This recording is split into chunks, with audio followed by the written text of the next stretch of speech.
Alrighty guys, this is our Moble Mix Station. So it's going to come apart into 3 different pieces. Your left speaker, your right speaker, and your mobile mixer. Here's how to do that. Simply reach into this hole and pull apart. This is speaker 1, and set that down. This is speaker 2. There might be latches that are engaged, but the latches don't really work anymore.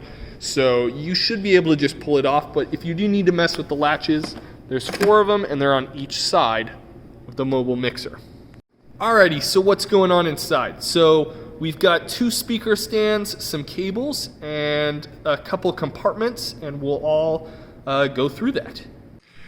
So the stand's set up pretty easily. They're basically like a tripod. The bottom comes out, and then it's got this metal rod that's in the middle. This should be able to just come up and down.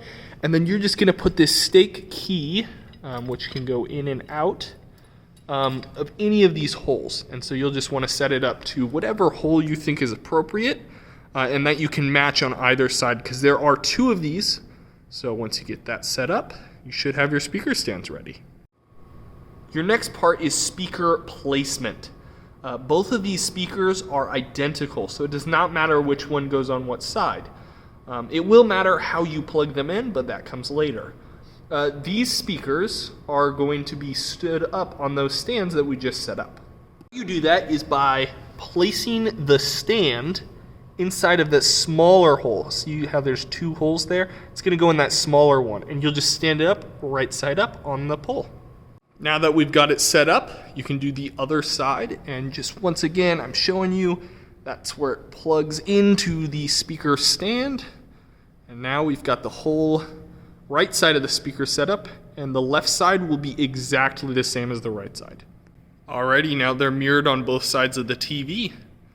Looking good. Let's move to the portable mixer.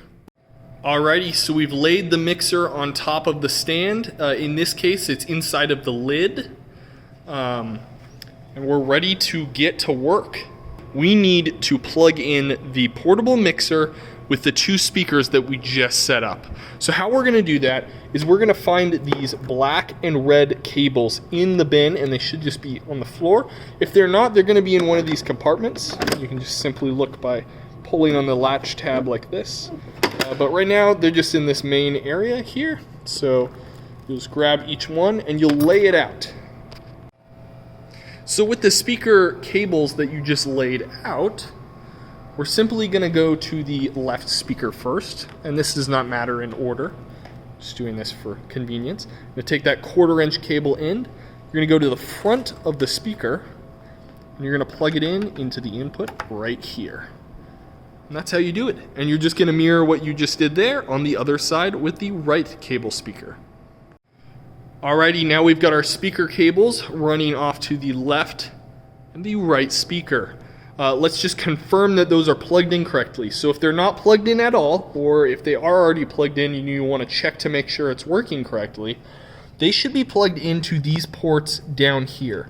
So the end of this cable is just a 1/4" cable, and that's going to plug in directly in the back of the unit.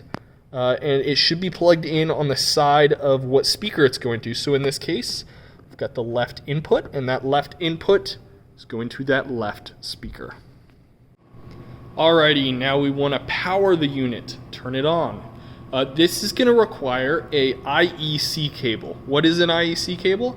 It is a male 3-prong on one end and a female 3-prong on the other end that looks just like this. You're gonna plug it in right where there's that yellow tape under the power switch for the unit.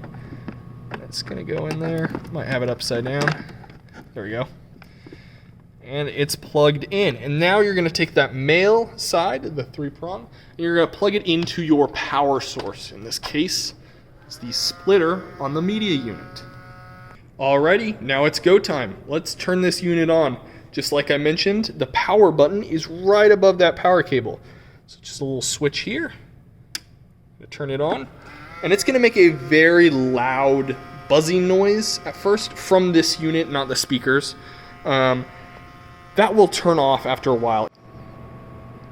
So in the event that you need a microphone for this audio unit, all you'll need is a simple XLR cable, female end and male end, and a microphone. You can find this cable in here or in one of the compartments, and you can find the microphone in the microphone compartment of the unit right here. Simple black microphone, and it's got an on switch right here. That's what you're going to need. Alrighty, now that you have your microphone and your cable, you'll just choose a channel, any channel, 1 through 6. You'll take that male end of the XLR cable, and you're just going to plug that into the channel. In this case, channel 1, plug that in. And this row of controls here are your controls for your microphone. So you'll be able to adjust the lows, the mids, the highs, an effects channel, which I've never used before. So maybe stay away from that one. Keep it at 0. And then your level. So this is going to be your overall volume of that channel in particular. You're going to take the female end of that same XLR cable, just like this. And you're going to plug it into the mic, which has the male end. Just like that. It's going to look like this. It's going to be clicked in. You're going to be able to turn on your microphone.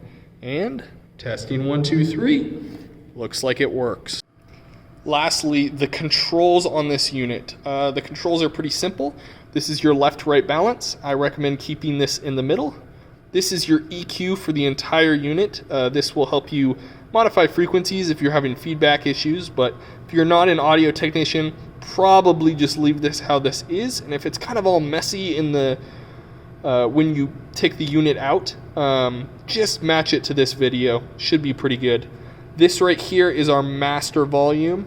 You're just going to be able to adjust the overall volume. Now do remember that because this is a master, this will adjust the volume of everything on board. So if you have a mic plugged into one of the channels, or if you have the aux cable plugged in, that is going to raise or lower the volume of that as well.